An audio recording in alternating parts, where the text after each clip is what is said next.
Assalamualaikum warahmatullahi wabarakatuh. Waalaikumsalam. Gimana kabar Gus? Ya, sama-sama baik. Alhamdulillah. Saya pertama kali kenal sama Gusmu itu lewat bukunya Tuhan Izinkan Aku Menjadi Pelacur.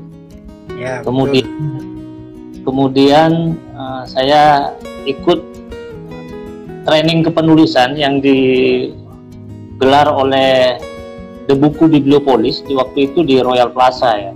Saya ikut bersama teman-teman, dididiklah dengan Mbak Sasa dan Gusmu serta Pak Suparto Brata, itu salah seorang sastrawan Jawa, penulis yang juga konsennya di sastrawan Jawa. Teman-teman, ini kita sudah bergabung bersama Gusmu ya. Kita akan berbicara soal arsip ya, dan juga teman-teman yang nantinya terhenti mengikuti forum ini, diskusi kita kali ini nanti juga akan kita share di media sosial YouTube ya, YouTube Historia HMI TV.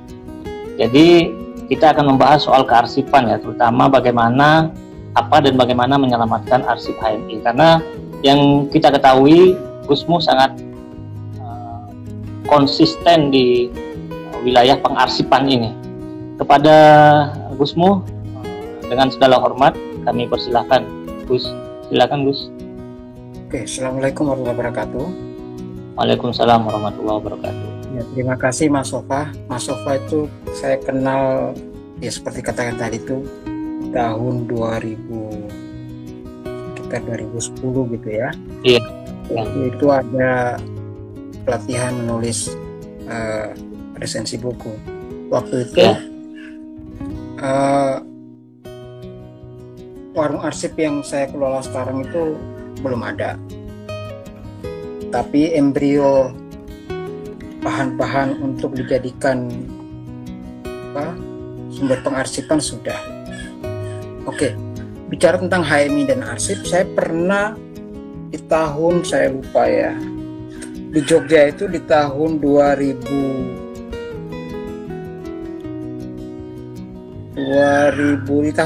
lah. Di Jogja itu pernah ada satu cabang, di cabang Jogja ada satu gerakan kecil gitu ya, yang ingin mengumpulkan berbagai macam sumber-sumber primer yang dihasilkan oleh pengurus cabang selama satu dekade terakhir, artinya tahun 90-an. Nah, itulah awal mula saya mengenal bahwa ternyata ada satu gerak-gerak kecil gitu ya. Waktu itu belum disadari bahwa itu bagian dari salah satu cara pengarsipan, tapi hanya karena tindakan individual. Artinya begini, si individu itu ingin belajar tentang sejarah HMI. Nah, untuk belajar sejarah HMI bagaimana caranya? Ya, buka sumber primernya. Sumber primernya apa? Ya, laporan pertanggungjawaban, LPG. Ya. Jadi dengan cara seperti itu dulu, maka kita tidak misalnya mengulangi buku-buku yang itu saja yang sudah dikerjakan oleh pihak lain.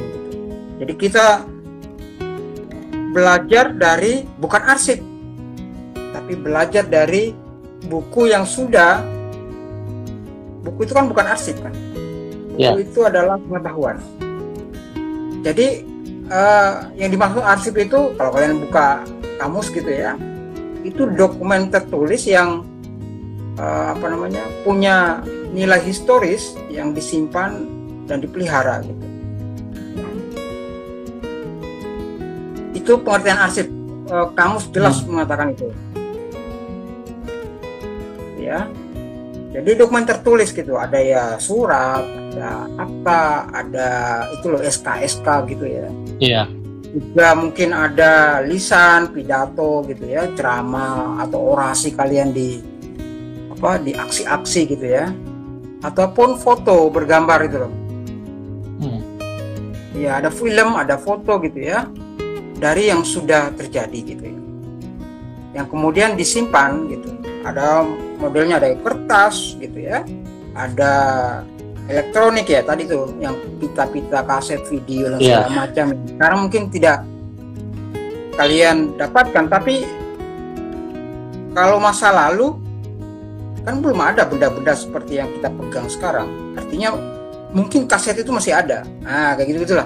Jadi misalnya di Arsip Nasional itu kaset itu masih ada, kemudian didigitalisasi kan. Kemudian dan itu sifatnya dikeluarkan oleh instansi resmi. Siapa instansi resmi di HMI? Ya itulah pengurus gitu ya. Mulai dari pengurus besar, cabang, korkom, komisariat dan seterusnya gitu ya. Itu pengertian arsip yang dipahami oleh dalam dunia kearsipan. Jadi bukan buku. Nah, ya masalahnya kita kan selama ini misalnya kalau belajar sejarah HMI, ya selalu belajar kepada buku yang sebetulnya itu sudah diusir sebetulnya. Itu kan udah babak ketiga pengetahuan pengarsipan itu. Jadi yang kedua itu artikel gitu ya, yang ketiga itu dibukukan gitu. Ya itu ya tentang kearsipan itu. Saya dulu itu belajar mengarsipkan itu tidak diajar, sebenarnya saya sebenarnya otodidak. Tapi saya melihat langsung praktek-praktek yang dilakukan oleh Pramudi Anantatur gitu. Karena saya pernah lama aktif di Lentera di Pantara, maka saya lihat aktivitas pendokumentasian yang dilakukan oleh Pram gitu ya di Bogor, juga melihat bagaimana HB Yasin membangun komunitas sastra di Taman Ismail Marzuki yang tidak jauh. Bentar, HMI kantornya di mana sekarang ya? Di Sultan Agung, Bang. Jalan Sultan Agung, Bang. Oh, sebelumnya, yang dekat itu PI, kalau di Taman Ismail Marzuki. PI kan di di Tugu Tani situ. Ya, BPII, Bang. Ya. Hah? Ya, PI di situ. Saya ingatnya di situ soalnya. Jadi saya belajar pertama kali itu melihat orang-orang itu bekerja menyusun sebetulnya arsip individualnya tentang sastra gitu ya. Nah itu ya ada dua titik kisar ketika saya melihat dunia pengarsipan. Pertama kali saya waktu jadi kader di HMI Jogja gitu. Waktu itu di cabang, walaupun saya nggak pernah masuk cabang tapi korkom waktu itu ya. Tapi pernah melihat tanda-tanda itu melakukan pekerjaan, tapi sifatnya individual. Masalahnya itu tidak bersifat institusional. Ya, kelembagaan artinya tidak bersifat tradisi kelembagaan. Itu hanya inisiasi mandiri, kesadaran individual, bukan kesadaran struktural. Nah, saya nggak tahu sampai sekarang 2 dekade kemudian, ya 2 dekade lah dari tahun 2000 kok. Apakah itu terjadi? Saya tidak tahu gitu ya, karena saya sudah nggak mengikuti gitu. Tapi saya yakin tidak melakukannya.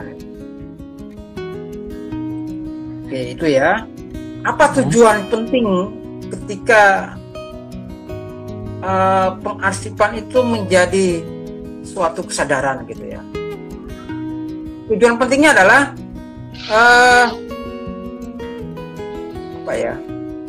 kontinuitas kehidupan gitu ya. Kehidupan bersama kita itu terjaga, ingatan bersamanya itu, ingatan kolektifnya itu tetap terjaga sedemikian rupa.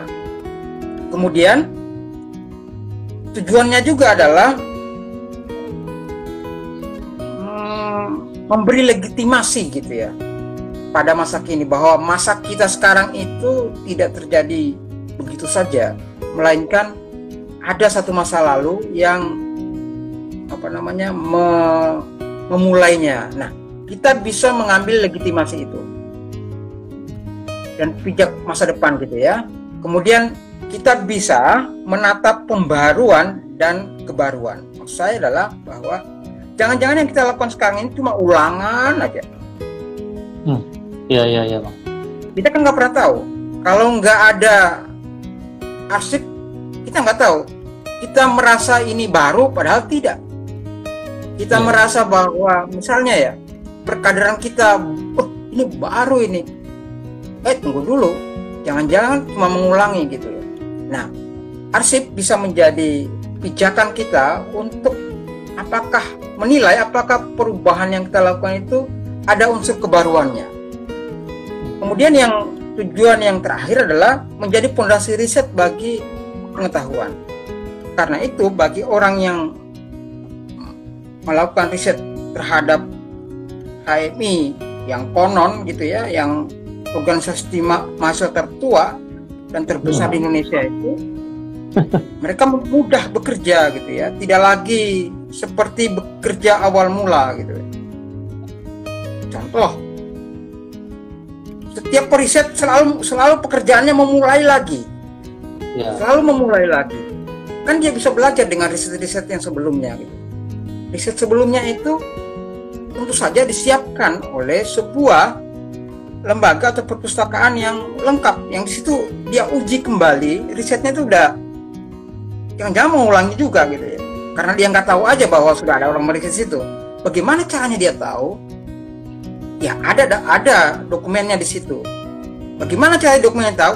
Dokumennya itu ada di situ. Ya karena HMI mengumpulkannya secara serius. Jadi bayangan saya adalah nggak usah lah misalnya membuat pengarsipan gerakan Islam gitu ya. Terlalu luas itu. Terlalu luas. Cukuplah mengarsipkan salah satu gerakan Islam gitu ya. Itu pun mahasiswa, nggak usah pelajar PII gitu. Atau nggak usahlah PMI, nggak usahlah organisasi mahasiswa Islam. Cukuplah HMI, itu satu aja cukup gitu. Ya. Nah kalau itu bisa dilakukan misalnya, nah apa yang saya sebutkan tadi itu bisa dikerjakan gitu ya. Itu ya tujuannya. Jadi tujuan mengarsip ya seperti itu gitu. Nah, yang dimaksud dengan arsip tadi kembali lagi gitu ya, itu ada satu data, kemudian hierarki arsip itu, yang seperti saya katakan tadi itu, ada informasi dan ada pengetahuan. Data itu ya bahan mentahnya, nah, ini kan banyak itu, ya ada dokumen wawancara, stock shot, bahkan Twitter, Facebook itu dari semua anggotanya bisa dilakukan. Gitu. Kemudian arsip yang lainnya bersifat informasi gitu, data yang sudah terorganisasi dipresentasikan gitu ya, kayak makalah segala macam itu. Kemudian yang ketiga adalah yang sudah terbaca gitu ya, yang sudah terdengar, yang sudah terlihat, yang sudah di video, yang sudah diedit, atau buku yang sudah dicetak dan seterusnya gitu.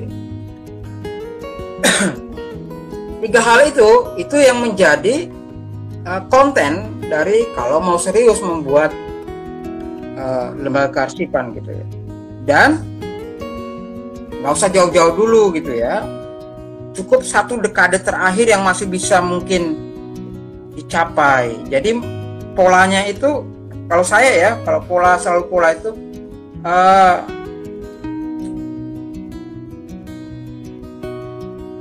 cari atau kumpulkan data atau arsip yang paling dekat dengan kita gitu, yang paling dekat secara time zone gitu ya, waktu gitu ya,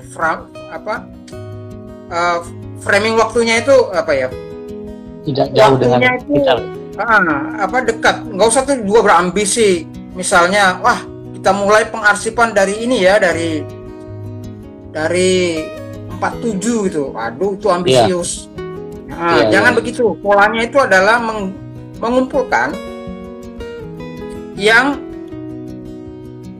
paling dekat waktunya dari kita sekarang, kemudian seterusnya menggali terus, bahkan saya katakan per dekade gitu loh. Jadi 2010 2020 itu dulu targetnya, periode gitu, sedekade gitu loh. Kalau udah selesai itu ya 2001 2002 2010, baru 90-an 80-an 70-an 60-an sampai generasi berikutnya terus gitu.